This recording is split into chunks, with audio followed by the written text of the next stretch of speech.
Always and forever. Always and forever. Name that movie, Regan. Shut up. Hutch, name that movie. I don't know that movie. Oh my Always God. and Forever. Ryan? It sounded like the Joker there, dude, but I don't know.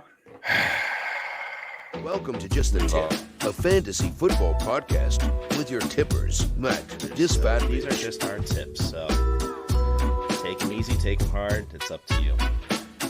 Ryan, the Tagless Haynes, Most bizarre Haynes brief that there's ever been. and Matt, I.R. Regan. Yeah, I hear you, and I definitely would take the shot on it because you'd be dumb not to. Coming to you from the heart of New England. Get ready to take some tips.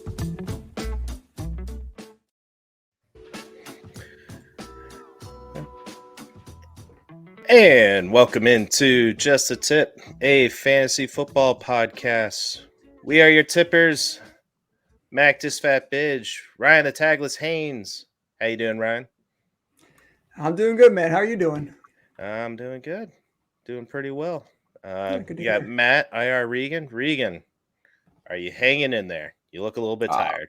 Little sleepy. Also, the angle of the lights does not help the bags under my eyes. So, what are you gonna do? Yeah, they look pretty extensive tonight. So, extensive tips and extensive bags from you tonight. I like it. Ooh. And the answer to that quiz question was Napoleon Dynamite. Kid is singing his vows to LaFonda. Grow up.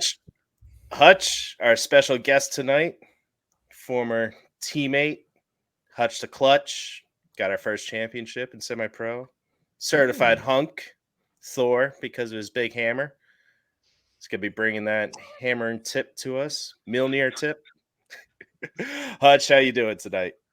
Doing great. I didn't deserve half of those compliments right there, but I appreciate it. Thanks for having me on, guys. You rack up the accolades on that. Not so much in fantasy football, but we'll have you on for the other stuff, though. And it came around. I usually do. We are recording June 21st, 2022. We are going to get into our AFC East breakdown. So, Hutch, a diehard Patriot fan, if you're watching on YouTube, you can check out his Butler jersey, the one that he wore in the Super Bowl against the Seahawks. Is that right, Hutch? No, just autographed. That one would be way too expensive. You kidding me? That one's probably in the Hall of Fame somewhere. That's a big highlight. I wonder if did he give that away? I wouldn't. It's probably sitting in that Toyota truck Tom Brady gave him. The Tundra. Maybe. But yeah, we're going to break down Patriots, Jets, Miami, and Buffalo and talk about some players, highlight some other ones that you probably haven't heard on other podcasts, which I don't know why you're listening to any other ones besides us. You can find us on Apple, Spotify, Google, and Amazon. Rate and review where you can. Watch us on YouTube. Just a Tip, a fantasy football podcast. Subscribe, like, download the episode, and share our tips with your friends and family. And enough of that. Ryan, tip-off question for us. What do you got? Yeah, so this question was raised to me this week, and this is: do you think Jahan Dotson can take over as wide receiver 1 in Washington as early as this year? Jahan Dotson, remind us where he came from. He's the rookie, Penn State, first-round pick. Mm-hmm. So the person I was talking to, they had referenced draft capital, and they said that because Jahan Dotson was a first-round pick versus Terry McLaurin, who was a third-round pick, that they think Jahan Dotson's going to be used more, either even or more so than Terry McLaurin this year, and could surpass him. I could see it happening, especially with Terry McLaurin missing some time to connect with Wentz. Could be some valuable time that he's losing, but too early to tell right now. I think it's a definite possibility because McLaurin's not around. Dotson's making great, strides with their new quarterback in Wentz. So there's no strings tied to McLaurin and Wentz being anything. So Dotson the word is that he's being well impressing everyone and making a good connection. So it's right there. He's athletic. He's an athletic wide receiver, and it looks like he's going to be a guy that's able to get open regardless of the situation. So with that offensive line, I see Wentz trying to get rid of the ball either quick or in a scramble drill, and the athletes always prevail when that's the circumstance. So I do think that's a possibility for sure. I think this is a good example of training camp hype, and I'm not 100% convinced yet, and partly because I haven't seen really much of Jahan Dotson dating back to his Penn State days. But if you have a Pro Bowl talent on your team like Terry McLaurin, it's going to be so hard not to rely on that guy, and he is also a freak athlete. So this will be interesting to see because Dotson is gaining a lot of hype right now, and I don't know how that's going to affect redraft drafts coming up in August. So we'll have to see. Don't sleep on Diami Brown either. Oh, I'm sleeping, baby. He's a deep sleeper, real deep. Mm-hmm. How deep? Because I'm in a dynasty draft right now. Wait till like the 20th pick that you can. It was a joke. Okay. How is that dynasty league going for you, Regan? It started last Tuesday, so it's been a full week, and we're on round 10. Round 10. Wow, that's not good. Pretty good. It's not looking good for me though. I don't know. Block draft. You'll have to post it on our socials so people can check it out, see what your progress is right now. Just a tip, FFP, give us a follow. We'd much appreciate it. Interact with us. Let us know who you are, what you're struggling with, how much you like Hutch over Regan. We can get rid of Regan, bring in Hutch, something like that. That's fine. Fine with me at this point. I can use a nap.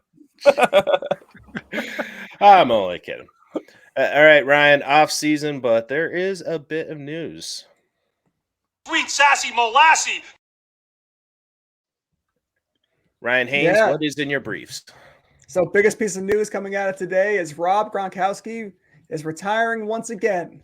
So the big question, I'm going to send this to Hutch. Hutch, do you think this is finally it for Gronk? This is the end? No. I mean, his agent's already floating it out there that late in the season, after a couple injuries, Tom Brady gives him a call. He's going to be training. He's going to be ready to go. The fact that if you enter retirement with your agent flat out saying like, but I wouldn't close the door just yet. It's like, oh, okay. Brady's agent did the same exact thing. I mean, it is what it is. The day of. Yeah, day of. He'll be back. Keeping his options open. That's all he's doing here. So yeah, it must be nice to be like, yeah, I'm only going to work. I might work and I might not work. We'll see. I don't know. He was the WWE 24-hour champ. I mean, he's just living up to his title right there. Absolutely. Next bit of news. Hold on, Matt, Ryan. did you have anything on Gronk? One little thing. Those people dropping them in Dynasty right now, stop doing that, idiots. And nope, drop didn't work. Okay. There we go. You're searching for that. No, I clicked. Yeah, I know. I'm struggling trying to multitask here. But yeah, 97% rostered right now. 3% short of what it should be with tight ends. What are you doing, people? Come on. Pick them back up. Anyway, continue, Ryan. Yeah, I mean, he could be huge for that like second half run that you need. I mean, this could certainly just be like, yeah, and his history of injuries. I mean, it's perfect for Gronk if he is going to play again to just come back the second half of the season, go for another Super Bowl, and see how that works out. So, Hutch, you are joining us because you want to vent a little bit about the Patriots. But first, we've mentioned it a few times on this podcast. We mentioned the ruck race that you're doing. How was that experience? Tell us a little about yourself. How many fantasy championships do you have under your belt? All right. Well, first start with the fantasy championships. It is four total. Nice. Two in the last 3 years. I'll get you guys in contact with the non-family league. If I'm talking about the family league, then I'm 100%. Meg's got nothing on my fantasy drafts. It just is what it is. Good background. Played college football. Played at Mass Maritime. Played D end. Went on, played with a club team internationally, Team USA. Pretty good talent over there. Introduction to the European leagues, which was really neat. And then played in the beer league football with our one and only Mac and Matt. It's former teammates. I mean, it's very nice to say that Matt played, but he was there for moral support, which was really important over the years. Very good friend throughout it all. What a cock smooch. But yeah, I mean, the whole reason why I got involved with the Taunton Gladiators is Matt McCray. I grew up playing football with him, and subsequently, he's the one that got me interested in the ruck race. So what it was is a charity event for Heroes in Transition, which is a local charitable group for heroes that are transitioning back from the military life to local life. And what started off as just a challenge from a buddy who's talking shit really led into learning more about an organization and becoming more and more impressed with what they do. Their mission, the whole organization was started by a woman whose son was killed in action, a Marine aviator, who had a dream of trying to help soldiers transition out. And that really started her movement, her passion, and she doesn't want it to get too big. She looks at an area, she wants to help local community. She doesn't want it to grow and become an organization that has too much overhead and humans get lost in the wash. It's a true opens the door to anyone that needs help in hand, or opens their phone to anyone who wants to call. And the stuff that they do is really impressive, whether it's retreats for couples. So it's opened out to spouses as well. They do PTSD trainings, whether it's equestrian or just therapy or hunting trips. They fund pretty much anything that they think is going to help someone. The amount of service dogs that they end up providing to veterans, I think it was something like 13 to 14 this past year, which I don't know if you guys are familiar with that process, but it can take a good amount of time and time that a lot of the people don't have. So I can't speak higher enough about the Heroes in Transition organization, which is really neat. And thank you guys for the donation that contributed to the fundraising that went into keeping that organization going. So I really appreciate that. The race itself, it sucked. It was 220 miles stuffed in a van, where it's a team of 8. You're running every 7th leg. Every leg is anywhere between 2 to 4 miles, and it's nonstop. And you're carrying a 20-pound pack on your back the entire time. The pack is meant to be symbolic of the weight that soldiers carry when they come back home, regardless of their circumstance. Some people wore more. Some people decided to make it harder. Our team decided to make it harder because our van was not properly fitted for larger gentlemen. Two of my good buddies, Josh Wheeler and Kristen Tino, they ended up joining in last minute, and they're larger people, so 3 large people in a small van trying to sleep just doesn't work out. But great group of guys, great team. That's why I didn't do it. Yeah, that's right. Not enough room. Just didn't work out. But it was great. Of the 13 teams that started the race, only 4 finished, and we were one of the 4. So take a lot of pride in that. It was a lot tougher.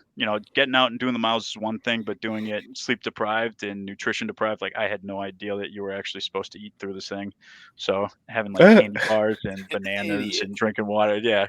I should have Googled something. but our at the end of the day, our very own David Goggins just going into it without even knowing what he's getting into. So that's awesome, man. Stay hard, brother. Stay hard. Great book. Can't Hurt Me. If you guys want to read that, tap into our leftovers real quick. Yeah, you do read. Come on, you got time, Regan. No, that's I'm great. always surprised you know how to read, Mac. I know.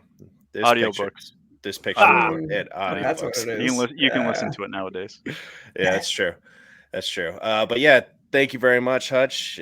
We would not be able to do it, so we appreciate guys like you that do that kind of stuff. And Heroes in Transition, check them out on Facebook. I'll put a link in the description if you guys want to check them out. Support them when you can. Even just liking and sharing some posts that they do. It goes a long way. Be much appreciated. Awesome. And with that, guys, let us get into our AFC East breakdown. Now. Come, let us gingerly touch our tips. Maybe we'll get there. All right. Before we actually do that, Regan, I want to let you know we got a sponsor. Pull what out? We got a sponsor, our very first sponsor on this podcast. It's beer. I was gonna say Hutch does not have that much money. Nope, just regular beer. Sometimes citrusy, sometimes bitter, sometimes hoppy, but it's refreshing. Open up a cold one and listen to this podcast. I like it. It threw me off. I was like, we're gonna get the worst out of the way in this division. No, not Miami. Hutch. New York Jets, 4-13 in 2021, fourth in the AFC East. So they had some key fantasy additions: Garrett Wilson, Breece Hall, Michael Carter, CJ Uzomah. Michael Carter, not Michael Carter. Where is that coming? Whoops. Tyler Conklin and CJ Uzomah at tight end there, and then Breece Hall and Garrett Wilson, the rookies they drafted. You can go check them out in our episode 8 and 9, our running back and wide receiver outlook. So we will highlight some players, and I have the honors of my bold prediction rookie of the year pick last year. Just get it out of the way. All right, last time we mentioned that, right? Zach Wilson. No. Okay. QB 30 last year. That was in standard format, but we're going to go off of PPR ratings, 4 points per passing touchdown. So he did miss 4 games due to injury, rather. He only threw 9 touchdowns, but he had 4 rushing touchdowns, Ryan. He did all right. All right, so we're going out to fantasypros.com. He's currently ranked all the way up to 25th QB, man. So looking up some off-season talk from some writers there, he's bulked up.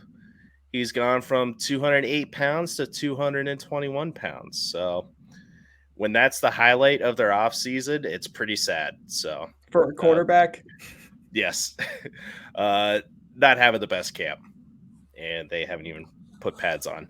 So, but on the brighter side, Mekhi Becton and George Fant are competing for the left tackle job. So hopefully, if Becton's not getting done, Fant can. They also got the reinforcements, like I said, Conklin, Uzomah, and Breece Hall. So like I was saying last year with them, they really want to establish that run game, get the play action going, so that would play into his strengths. So there's nothing stat-wise that I'm going to bore you with during this episode. You're not going to draft him, but you should keep an eye out for him. Or draft, if you like, a backup quarterback just to see how they pan out. If you're into that sort of thing, would you guys take Zach Wilson over Justin Fields? Regan? Never. Okay. No from Ryan. Yeah. Hutch, what about you? I'm a double no for 2 reasons. One being a Patriots fan, I just can't have him on my roster. And 2, yeah, you look at a young QB who's incredibly talented, but has one of the lowest ranked offensive lines in the league. That's a recipe for failure. He's gonna have a shorter career than he should, unfortunately. Oh, don't say that. I'm going all in on that one. Speaking of short careers, Jared Goff. Would you take him over Zach Wilson? For fantasy right now, yes. Yeah. Okay. I would not. But what about a Pittsburgh starter, Hutch? Whoever starts at Pittsburgh, they got some good weapons, some not so good weapons, kind of like the Jets. So I'm just trying to give you examples that way. Would you rather Pickett, Trubisky, or Wilson? Man, just all those small hands. It's hard to choose between everyone with all those small hands. To be honest, I think they're going to be conservative in Pittsburgh. So just from trusting a coaching staff a little bit more on what they're going to do with the quarterback, Najee Harris, I think, is an excellent running back. Their offensive line, they invested in a little bit. So that's going to be a run-heavy offense to begin with. And he's got really talented receivers. I mean, Claypool, top 3 in the league apparently. But even even being the third in his own rotation, it's still solid targets, good tight ends. So just from the standpoint of putting a quarterback in a position where he's going to protect the ball instead of checking it up, he's not going to have the same mistakes and the pressure that Wilson had, where I think, what was it, 11 interceptions and 9 touchdowns over the course of the season, and just getting beat up the entire year. So for that reason, I would take a pick QB over him just for that reason alone. 4 interceptions against the Pats in one game. I mean, seeing ghosts. The Pats like to beat up on bad QBs. Yeah, that's about all they have going for them. All right, so point is, you're not taking Wilson or these QBs that we discussed right there as your starter. Just keep an eye on them because they do have some potential weapons that could have some fantasy value. So maybe that'll translate for the quarterback. Like this guy for Regan. Who are you talking about, Regan? Oh, yeah, another guy you're not going to draft. Corey Davis, wide receiver 69 for 2021. Guys, it's really simple. He's projected right now at wide receiver 61 off the board for 2022. He did miss, I believe, 9 games last year. He only had 2 games over 20. But, guys, literally looking on Fantasy Pros, looking at his stats, his graph through this season was absolutely horrid. It looked like a Christmas tree the way it went. Up above 10, down below 0. Up above 20, down below 0. It was absurd and very, very inconsistent. So that being said, now that he has literally the most, what do you call it? Like competition in general with Moore and Wilson there now, and even with the running back, it's not looking good for him. And then obviously if Wilson's struggle busting still, I'm all set here, 100%. Corey Davis, I think he is talented. I think he has what it takes to be, a decent wide receiver 3 on the season, but not with this team. There's just too much competition going forward. Moore especially is going to take away from him, and it's just going to be too inconsistent. You're not going to want to have him on your roster. You trying to pick the weeks that he's going to do well is going to kill you and probably lose your league. Yeah, the volume for this team across the board is a concern. And then you mix that in with possibly some poor quarterback play from Zach Wilson. And it's just not the best situation. I do think Corey Davis is a guy this year. Last year we're kind of thinking like, should we drop him? Should we keep him? Should we drop him? Should we keep him? I don't think you're going to run into that problem this year. It's more of like, watch him on the waiver wire, see if he's going to be worth spot starting. He did have a really good connection with Zach Wilson in the preseason last year. So 1, don't let that fool you if it happens again. And 2, just know that there might be something in the season that could lead to some consistency. And barring an injury from one of these receivers, I'm kind of staying away from this whole receiving room. No, good call. Noted. Yeah, I agree with you, Ryan. Keeping an eye on the waiver wire, maybe picking him up when you need to, especially on a good matchup. And if he's healthy, that's certainly an athlete that can have a really good game that's going to put you over the edge, gives you the 10, 12, 14 points that you need to win a game. But relying on him is not realistic, unfortunately. Yeah, and that kind of brings me to this next guy here with Elijah Moore. Somebody that I wish I could rely on more. He was wide receiver 50 in 2021, missed 6 games. This year, ADP 76. 12.6 fantasy points per game. I mean, he had flashes, right? So he had 3 games with 20 plus points. But those 3 games with 20 plus points were a little skewed. Corey Davis was missing some time. Josh Johnson was his quarterback in one game. They were down 28-10 at half to the Colts, so they were just airing it out. Flacco had a big game against Miami. And then the only game that he actually had with Zach Wilson where everybody was fully healthy is he had 1 20-plus game there. But I mean, when you're throwing Garrett Wilson into the mix, you're bringing in Breece Hall, they're going to try to establish the run a little bit more. And he's also a very good pass catcher. We've talked about him a lot. And Michael Carter's still there. He's a very good pass catcher. There are just too many receivers across the board. And Zach Wilson's probably only going to be throwing the ball 27, 28 times per game. So again, there's better value where you're going to be picking these guys. If you're looking at Elijah Moore around him, Adam Thielen, Hunter Renfrow, Tyler Lockett, Juju Smith-Schuster, I'm picking any of those guys over Elijah Moore there. Agreed. All right. It's the Jets, guys. It's the Jets. That's what I was saying. Getting rid of the worst first here. Well, the next one's not that much better. Real quick though. Excuse me, on Elijah Moore. He was showing a lot of promise, like you said. Those 20-point games. He had a 13-point game too, but then he had a 29.6 in Week 11. That Miami game you're talking about. But then missing the last 5 games due to injury, like who knows? He could have been that Amon-Ra St. Brown guy that you got late in this season. But yeah, you're not excited. Double-digit rounds, okay, take a shot on him. But like you said, there's much better potential where you can get him at his ADP right now. So definitely agree on that. I think you could target him right around round 9. That's where Treylon Burks is, Robert Woods, Drake London. He's comparable to those guys. And we've seen how late a rookie will get going. Justin Jefferson, you had to wait 4 weeks. Amon-Ra St. Brown, you had to wait 11 weeks for last year. So you might want to go with Moore instead of that Treylon Burks guy or Garrett Wilson. We'll see. Keep an eye out. Does he have asthma? Oof, I don't think so. Okay, good. All right. Anything else on the Jets, or we spent way too long on them? Way too long. Jump to the next shitty team. All right, I will.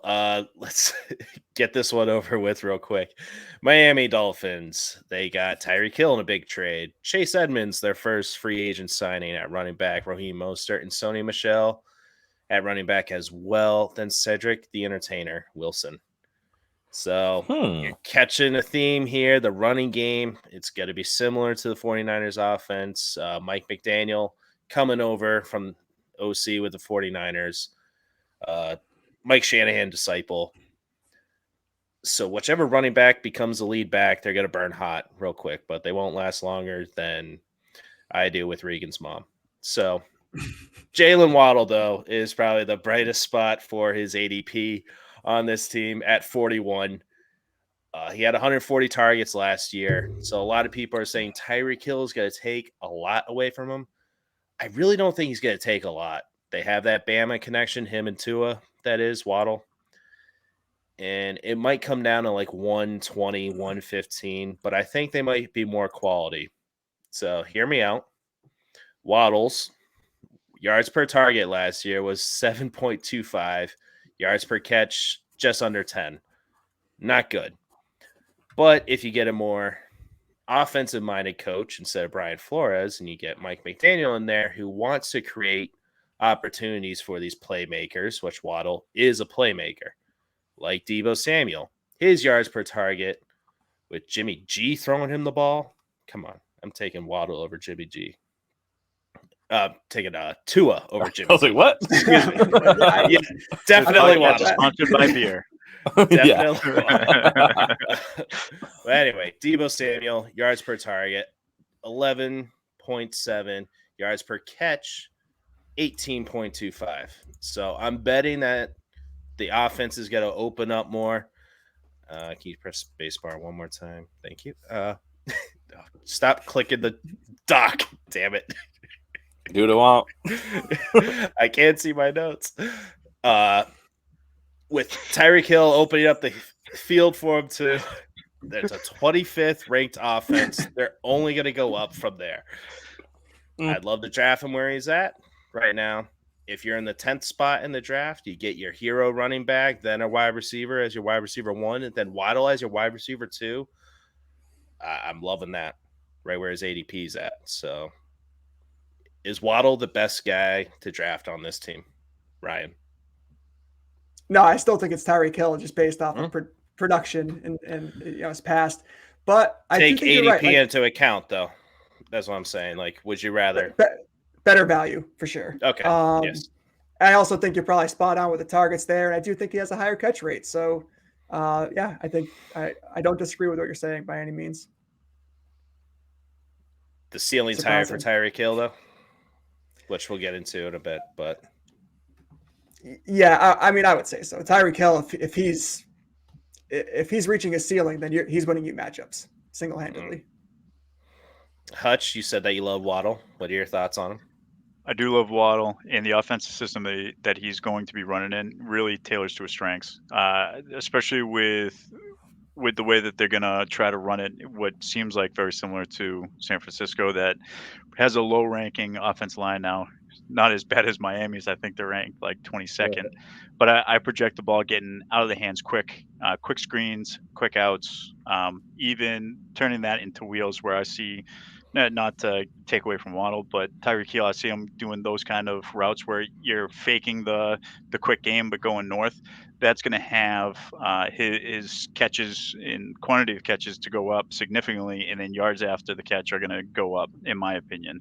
They're going to try to get guys in space. They want to get athletes the ball in space as much as possible and try to play to a quarterback strength, which is in Tua is not throwing the ball down the field. So I think Waddle is going to really shine, and I think a lot of people are going to jump on Hill.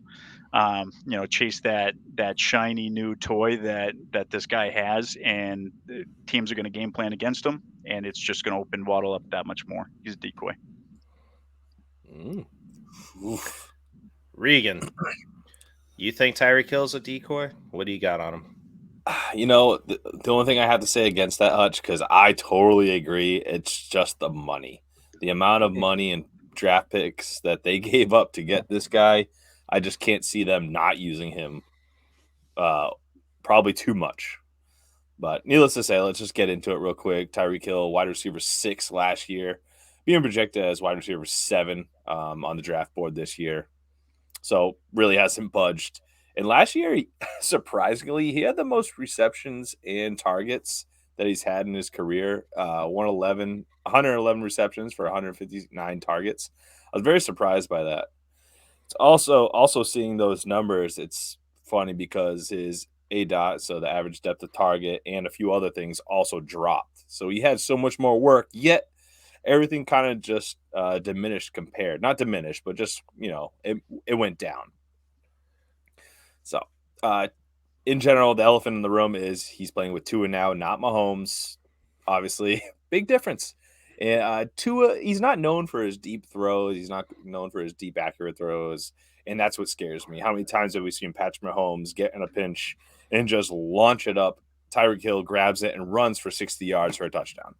Those were always those games that you always drafted him for, those big boom games.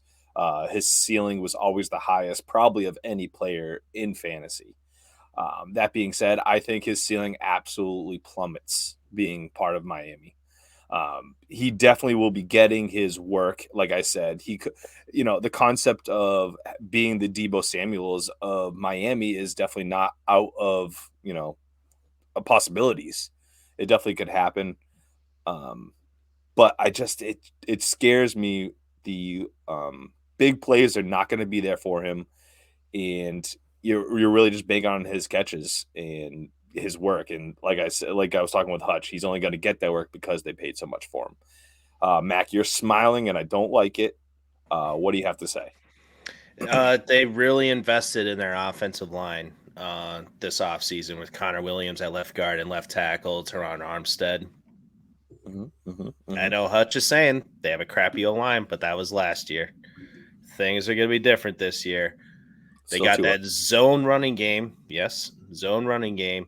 And Tua is one of the most accurate quarterbacks out there right now. But we're not talking about Tua. But I'm just talking about the offensive line. He's going to have more time. If you watched last year, he was rushed, I think, 30th most out of any quarterback in the league, or pressured, excuse me. Mm-hmm. And you can't throw the deep ball if you have no time to throw. So I think just something under the radar, that offensive line is really going to help them out in the passing game. Tyreek Hill, top 10 wide receiver. I think I'm with Mac here too. I really like Hill this season for a couple of different reasons. But when you think about volume, you're always looking for guys who are going to be the primary targets and don't have a lot of competition. And you're also looking for the stars who coaches are going to game plan to get them the ball. I think Tyreek Hill is the latter. I think they're going to draw up plays and get him involved in the game plan each week. So I think he's going to get his targets. He's going to get his catches. I don't know if he's going to have that same big playability that he had with Mahomes, but I think you probably see some more wide receiver screens. I think you start seeing some more slant passes. I think you start seeing them finding ways to get him involved more. I mean, he does a lot of like the gadgetry stuff. He did a lot of that in Kansas City. So we'll see. I think Tyreek Hill, where he is now, he's ADP overall is 19. That's mid to late second round. I'm more comfortable taking him early to mid third round if he drops. He won't. Because you're in half our leagues, you tool. That's right. Hutch, you don't like Hill. I don't like his character. I don't respect his game. All things around Tyreek Hill, I'm just out on. I mean, the fact that he leaves the team and he's talking trash about Pat Mahomes and how he's underutilized. If he thought he was underutilized, but it had his highest number of targets in a season, I mean, what kind of mayhem is he going to bring to a young QB? Like, I agree that they're probably going to use him the way that you guys are saying. I think he's going to get frustrated because that's not the game that he wants to play. And I think he's going to be more of a distraction than he is a net positive for that team, which is a shame because year over year that team has, I don't want to say overperformed, but overperformed. And I'm excited that he's on the Miami Dolphins this season because Bill Belichick actually plays well against him in particular. So I like the matchup. When New England had good defensive backs, which is a thing of the past. Yeah, we'll get to that. We got the Butler back. Oh yeah, that'll be great. I don't think he could take a walker out onto the field though. Ryan, who do you got? Yeah, I got Chase Edmonds. I'll go through him real quick. His ADP this year is 92. He finished as running back 34 last year. So his projection right now is right around running back 35. So right about the same. Missed 5 games last year. But the thing I'm looking at right here with Edmonds is that he's likely going to be the lead back. Mostert's health is always in question. Gaskin's buried on the depth chart now. Sony's a year older. He's got a ton of miles on him. And the running backs around Edmonds right now, Rashad Penny, Tony Pollard, Devin Singletary, Cordarrelle Patterson. So I think Chase Edmonds lines up with any of those guys. But where his ADP is now, mid-round 7, I think that's good value right there. I think it's spot on. I think late round 6, you can justify that. But anywhere in round 7, market value. Round 8, you're getting good value. Yeah, I like it. They the offense that they're developing, the zone running, playing to his strength. It's not run between the tackles, straight up the middle. That's not for him. So, like you're saying with Tyreek Hill with the screen game, I think Edmonds is going to get that. So, yeah, a good wide receiver, running back 3, flex play. Pick your spots with them. And would you rather have Devin Singletary at 78 or 82 or whatever that is, or Chase Edmonds at 92?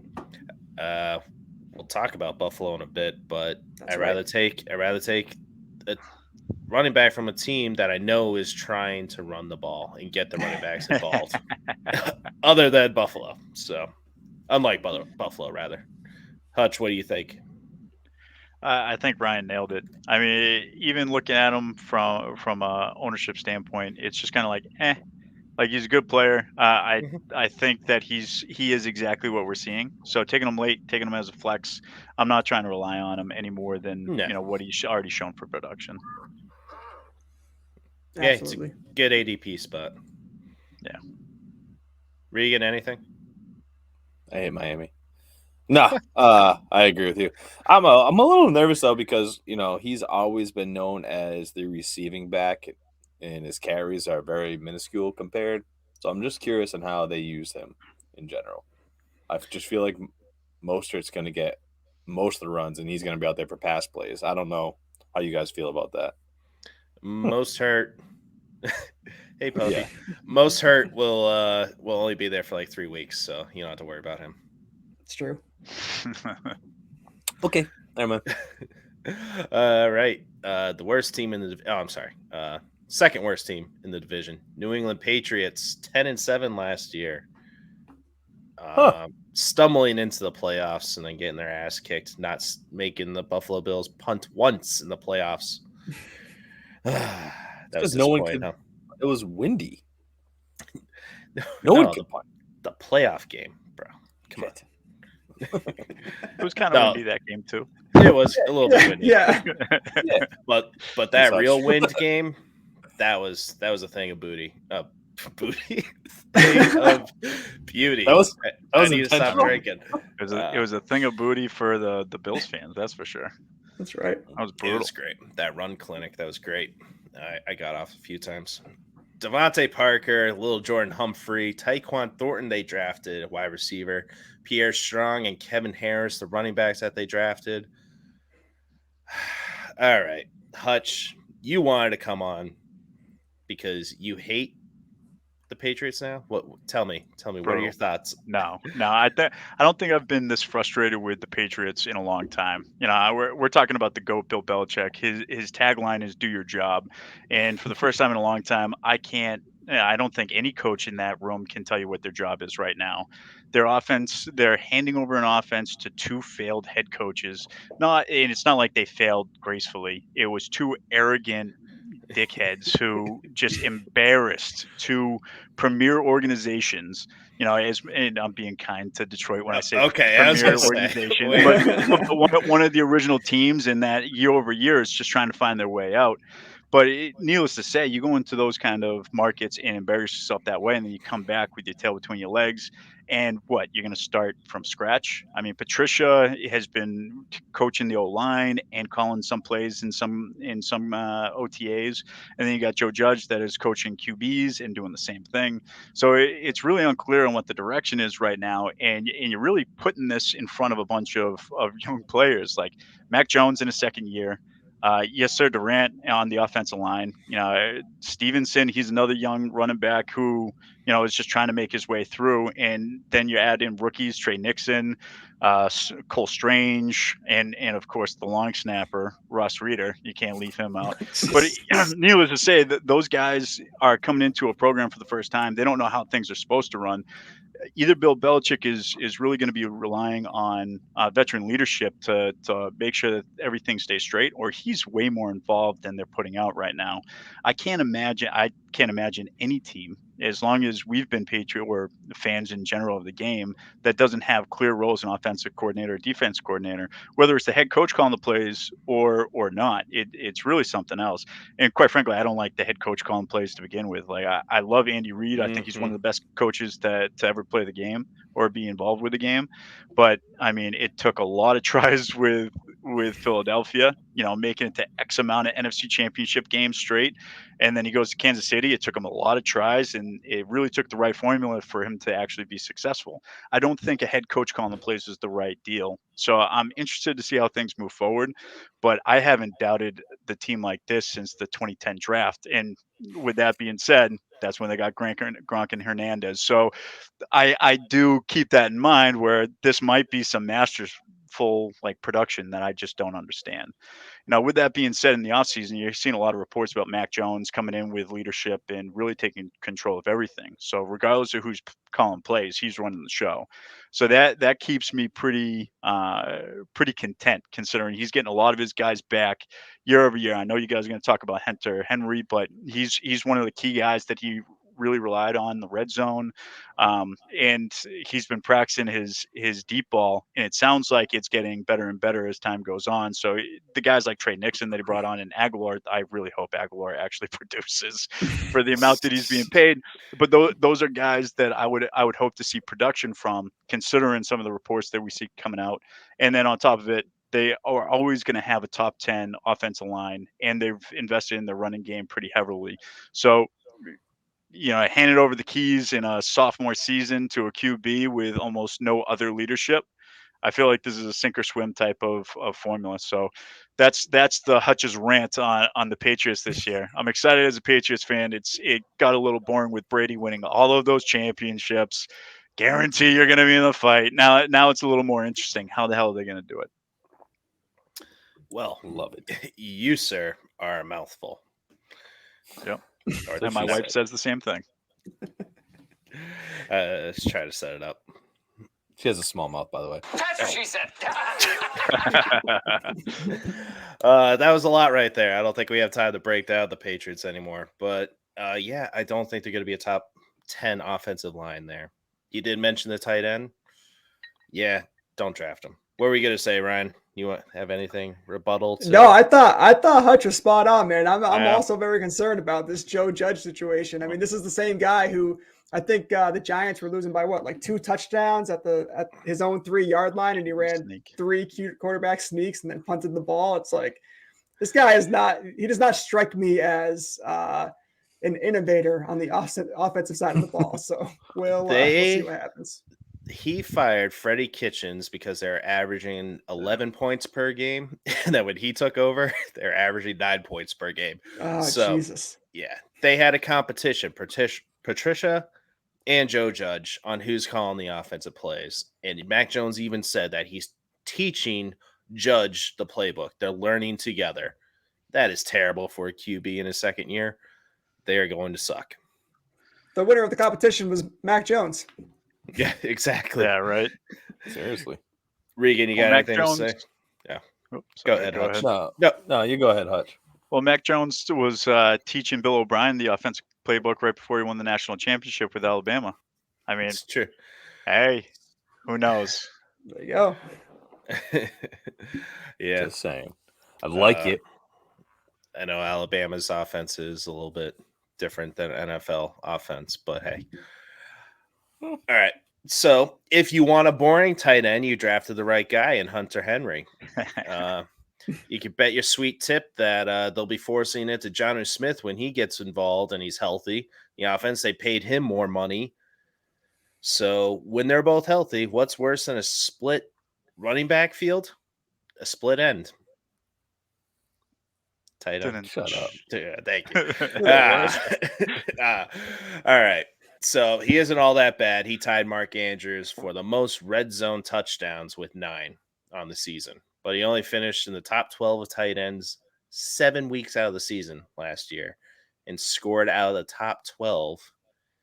When he did that, he was 18th or lower. Don't draft him. Take a chance on Pat Freiermuth at 102, Mike Gesicki at 105, or Noah Fant and Cole Kmet if you punt on tight end altogether in the 130s. If you waited to round 10 to grab a tight end, then you're too late to the party. You might as well just take a chance on a guy that's the number 1 tight end on a team, even if it's a lesser offense. I'm not drafting Hunter Henry. Negatory. Anybody have anything to say? Worth a note? I think he's I mean, worth a late draft. He's Yeah, definitely worth a late- absolutely. Yeah. Second tight end off the board. A I backup. mean, if anyone else has a significant other that has a fantasy football league that is drafted specifically off of looks, then he would be a first-round draft pick. That is one handsome man right there. Are you kidding me? He's too pretty. Come on. I mean, yeah. So was it Decker? Decker was a beautiful man. I draft him first round every time. Big Dick Decker. That's right. That was my name for a while. It was. Why'd it change? Why? This is really taking a It's turn not in the here. league anymore. I'll bring it back. Hutch, Thor, Hammer. I like that better than Big Dick Decker. Hey, look, I'm drinking your cup. Look at that. Thor. That was right. Look at that. All right, Grow up. Regan, Mac Jones. What do you got on? Oh, man. So I think we all can kind of talk about this in general as a talking point, but Mac Jones, obviously, QB 18 last year, ranked 24 going into this year at Fantasy Pros. Very consistent on a short game, as we said, but he only, when I say short game, is literally really short. His average depth of target was 8 yards. That being said, he was very good at it. So, like Hutch said, the main focus is working on his long game, and I also heard the same thing, Hutch, that it's actually getting better. They are definitely working on it, and this is awesome. This is huge. They got weapons like Devontae Parker, and then they drafted Tyquan Thornton to help out. Thornton definitely is a speedster, so I'd love to see him in this longer route, and Aguilar as well. So I'm excited to see that, but that's really not the main problem when it comes to the Patriots. It's not the players, even though sometimes it seems like they don't go out and get them. It's really it's the run game.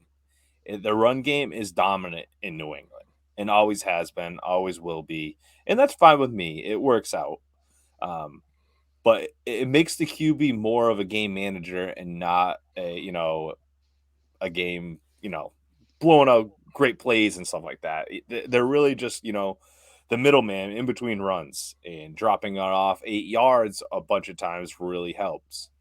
I'm really hoping that, Bill, lets him go or whatever. But we saw how this works out with, old Tommy Boy, and let him really get his feet wet into the NFL, and look what he became. I see so much promise with Mac Jones. I just don't want to get too hyped up, but he looks so good. Is everything?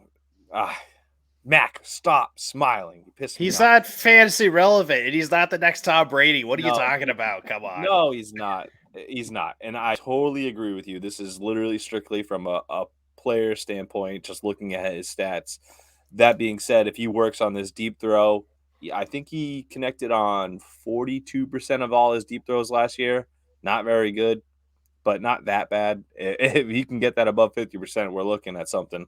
A lot more boom plays with this offense.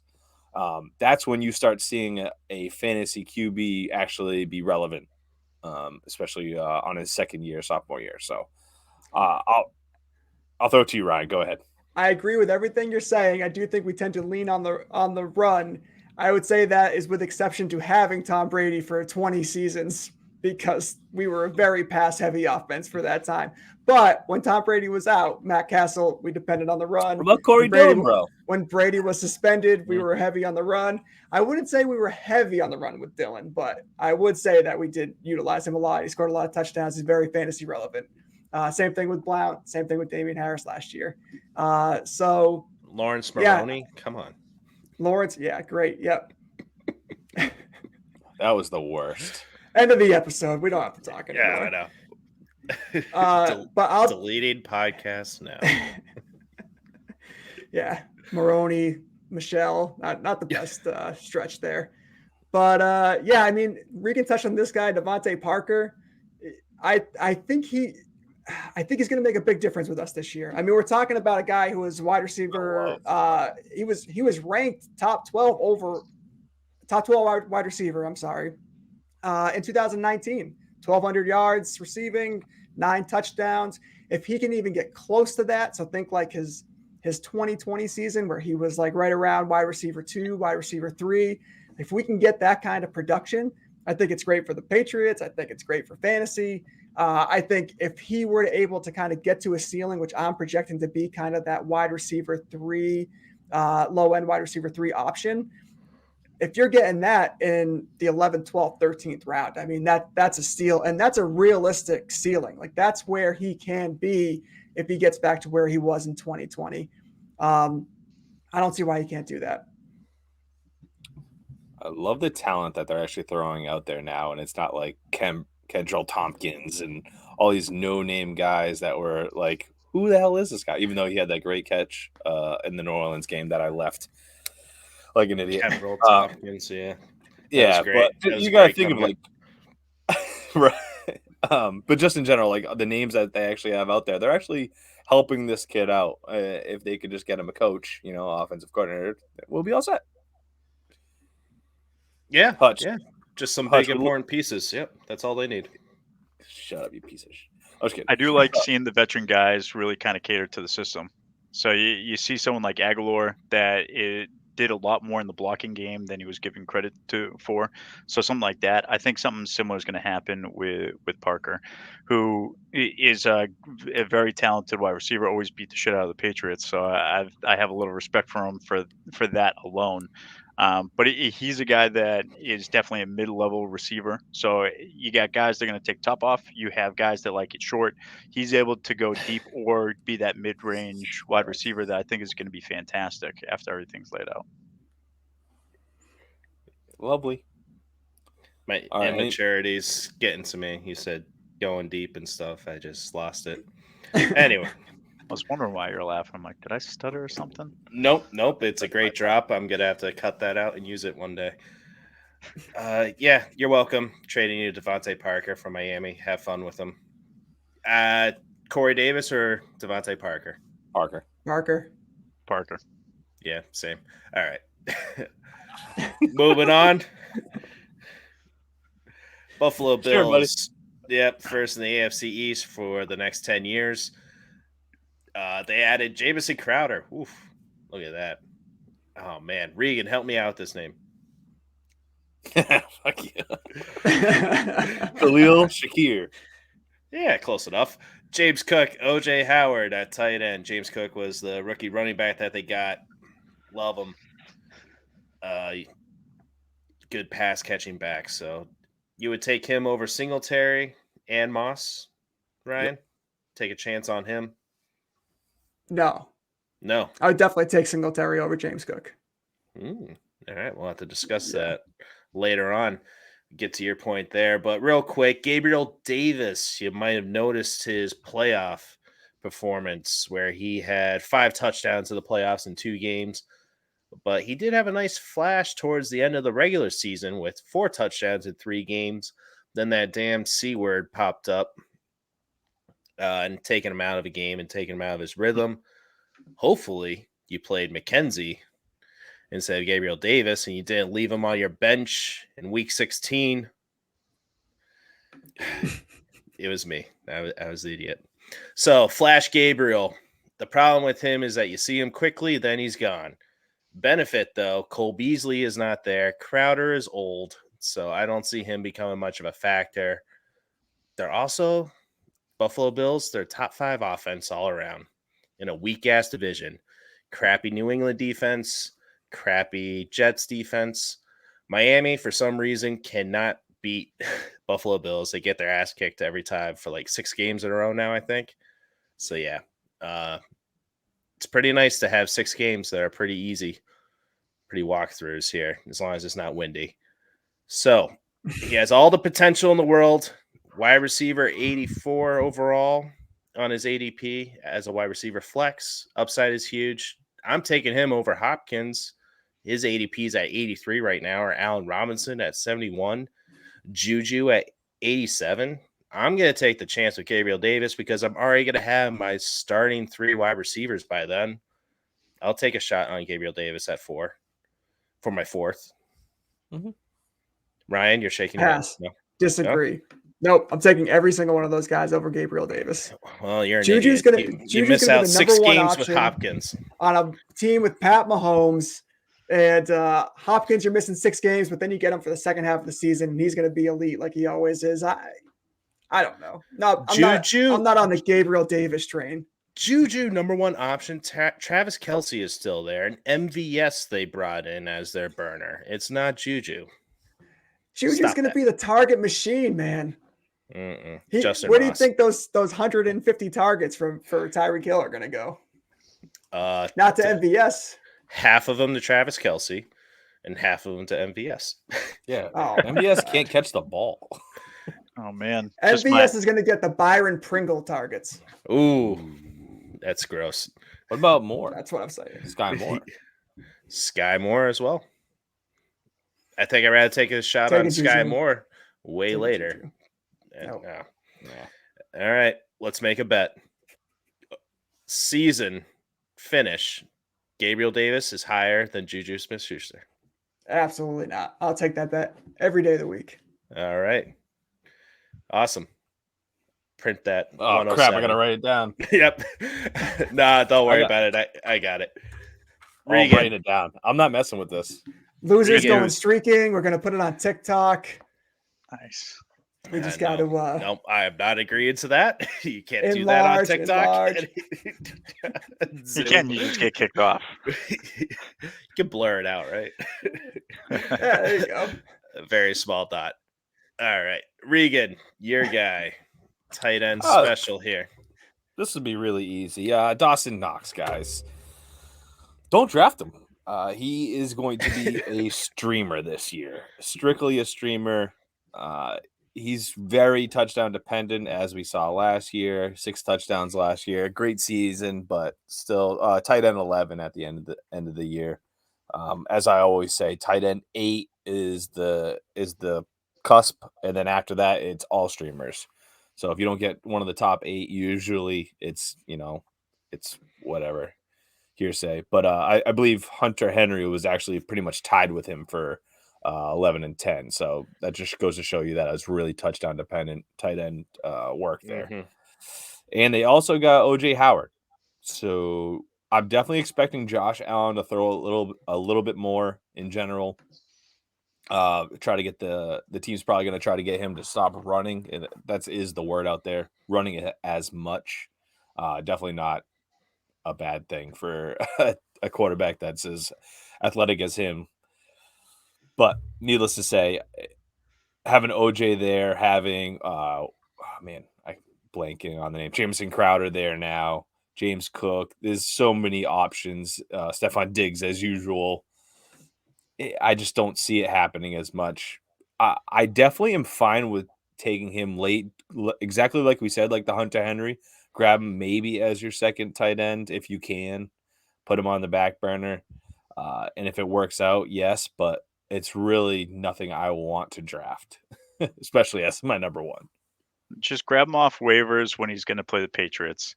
Of those 6 touchdowns, I Okay. think 5 were against the Patriots, and I've never been more frustrated as a fan. It's like we're making this guy look like an all-world tight end, and he's just garbage. No offense, Yeah. of course, because he's playing the NFL and I'm sitting on a podcast.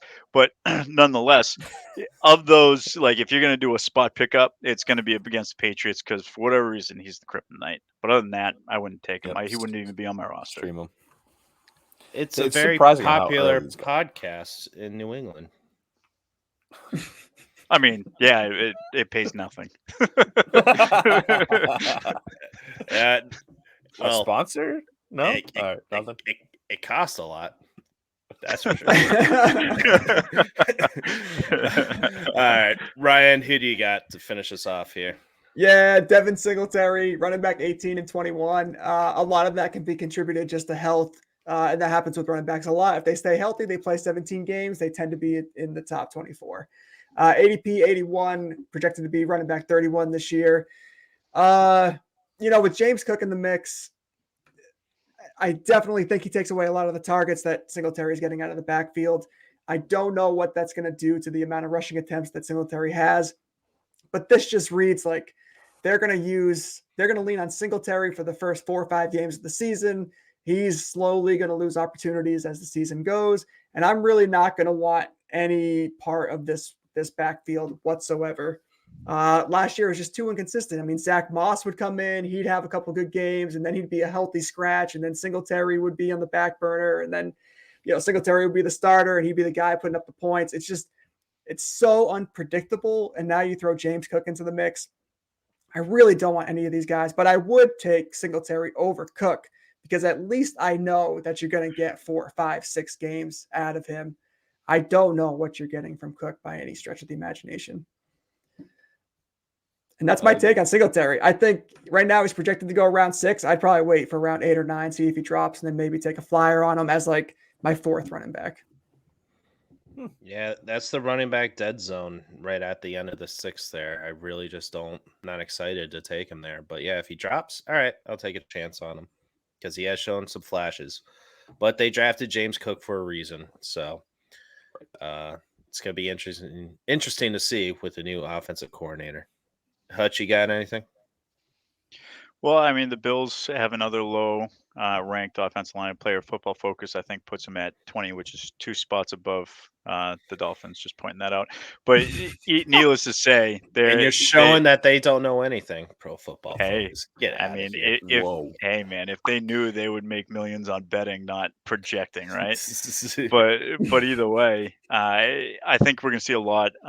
Very, very similar to last year. You're going to see a pass first offense. And you're going to see a lot of injuries in the backfield, and usually that comes with a struggling offensive line. So I agree with you. Take a chance on him late in the draft. But other than that, he's not someone I'm jumping on to try to add to the team. I love it. And Hey. that's why I kind of like Cook a lot, just because of the dump offs. I know Singletary gets the dump offs, but later on in the season, I'm looking for a Cook to kind of take over. Just how it is in Buffalo, they don't run the ball. Yeah, I mean, Cook might have better value throughout the whole season. I just don't know what that's going to be and when that's going to happen. But yeah, I think Singletary is like the perfect lesson for your draft strategy here, which means that at round 6 and on, running backs are slim pickings. So get those running backs early, in my opinion. There's going to be plenty of depth at wide receiver. There's more depth at tight end this year than there has been in the past. So yeah, I'm taking running backs early this year for sure. I'm willing to be wrong on Singletary. I'll find a better player elsewhere. I'm okay with that. Regan, you should make a bet. James Cook versus Singletary with Ryan. Come on. Don't be left out. I'm all set. All right. I just win fantasy leagues. Yeah. Oh. All right. Whatever. You won 1 this year. Big whoop. I won 3. Damn it. All right. Hutch, rank the division. Who do you think these teams finish? How do you think they finish? I think it's going to be pretty consistent. It's going to be Buffalo, Patriots, Miami, Jets. Ugh. Boring. I got Buffalo, Miami, Jets, and New England tying in last place with 5 wins.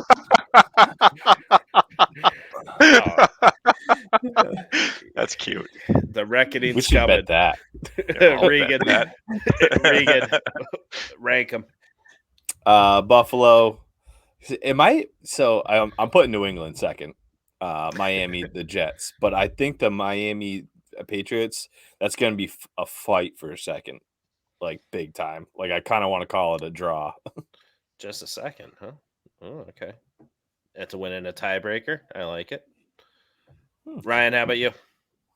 I've gone Buffalo. It pains me to say this, but I'm going Miami. Yeah. And then I looked at the Pats schedule. I'm projecting probably somewhere in the realm of 7 to 8 wins. It's a tough schedule this year.